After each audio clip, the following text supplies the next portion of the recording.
ఇస్తానంటున్నాడు. నువ్వు ఏ స్థితిలో ఉన్నావు? ఏ బంధకాలతో బంధించబడ్డావు?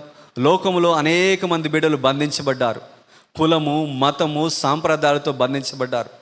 ప్రేత వస్త్రాలతో బంధించబడిన లాజరు యేసుక్రీస్తు యొక్క ప్రభువు మాట విన్నప్పుడు, లాజరు బయటికి రా అన్నప్పుడు ఆ రాయి తొలగించబడి తను బయటికి వచ్చాడు. హల్లెలూయా.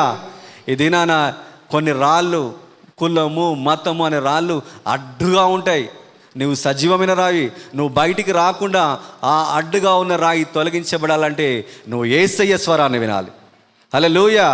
యేసయ్య స్వరాన్ని వింటే నీకు అడ్డుగా ఉన్న రాయి తొలగించబడి నువ్వు దేవునిలోకి వస్తావు, దేవుని సాక్షిగా నిలబడతావు. ప్రియ సహోదరి సహోదరా, ఆత్మలో నువ్వు కట్టబడాలి, ఆత్మలో నువ్వు నడవాలి, ఆత్మలో నువ్వు సాగిపోవాలి, ఆత్మలో నువ్వు సీఎంలో స్థాపించబడాలి.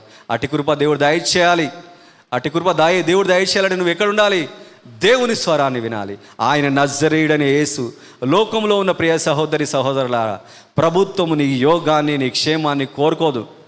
ప్రభువు ఒక్కడే ఆయన మానవుల రాజ్యములపై అధికారి అయినాడు. ఇది నా లైవ్లో చూస్తున్న ప్రియ సహోదరి సహోదరుల, నీ జీవితాన్ని మార్చుకో. యేసుక్రీస్తు మాత్రం ఒక్కడు మాత్రమే ఆయన నిజమైన దేవుడు, నిజమైన రక్షకుడు.